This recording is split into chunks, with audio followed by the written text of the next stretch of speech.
Okay, guys, once again, I'm going to try to attempt to review All New X-Men #1.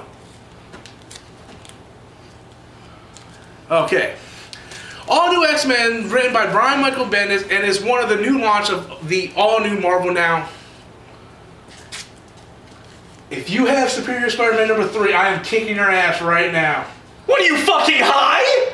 No, I don't have it. We're doing All New X-Men 1 through 6, guys.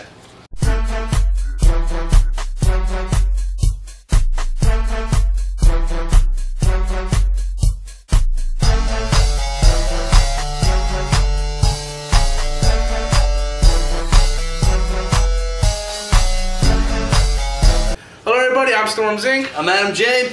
And today we're going to talk about and review All New X-Men.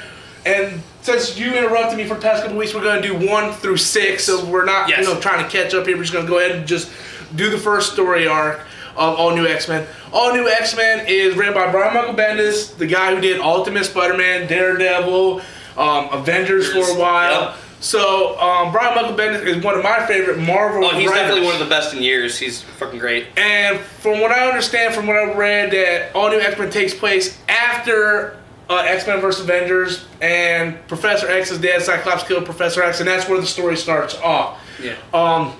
Beast is dying because of his evolution of his mutation. Yes, and essentially, he's dying. Scott's off running this mutant crusade, basically doing what Magneto was doing back in the day, mutant revolution, and he's working with Magneto, he's working with Emma Frost, and they're recruiting this whole new team of mutants to be bad guys.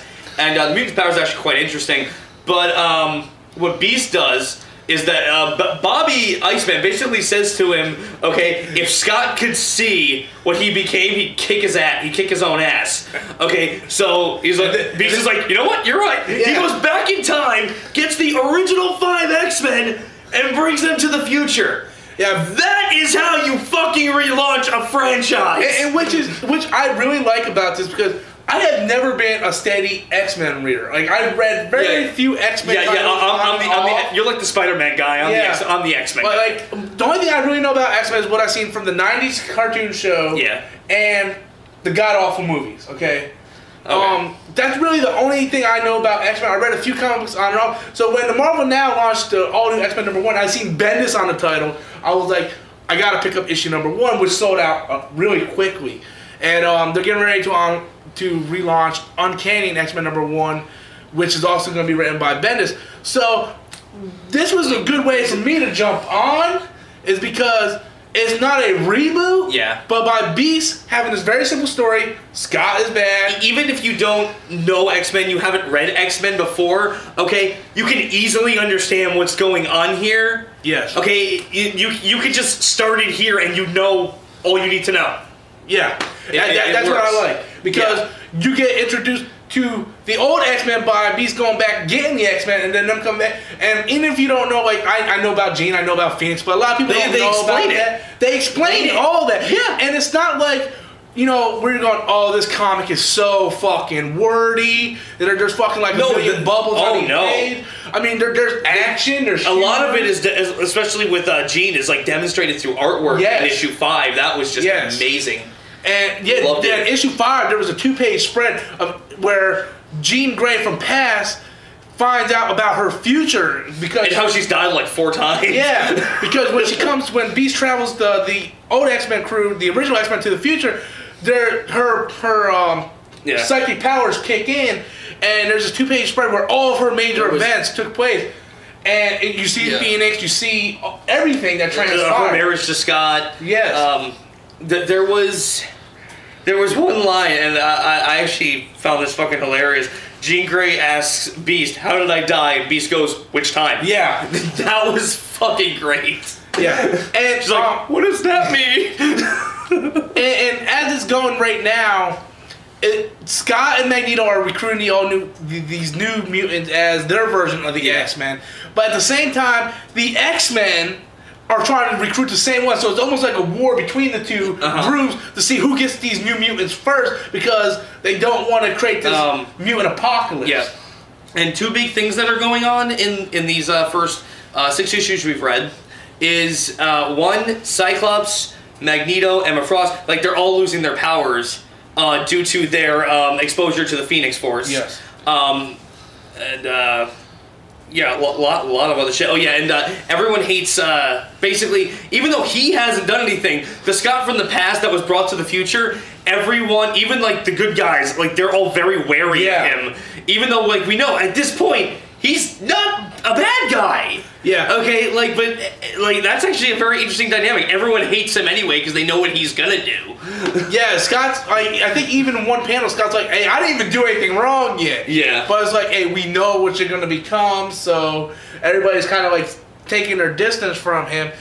In the 6th issue, I really liked young Scott with Wolverine, the little battle they had where Scott took his motorcycle. Yes. And then, like, they have this little fight, and then he's like, well, I punched you, how come you're not like her? And then Wolverine's like, I gotta reconstruct, or, you know, I can heal real quickly, I got unbreakable bones and whatnot. And then Cyclops like, unbreakable bones, huh? Yup. Okay. Yeah.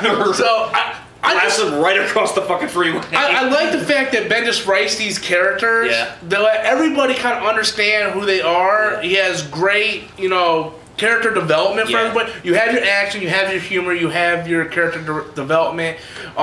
Beast gets a new transformation because he was dying of his mutation. So the younger Beast, who he brought back, helped him, you know, and basically kind of evolved to his next transformation. It looks like he just has less hair.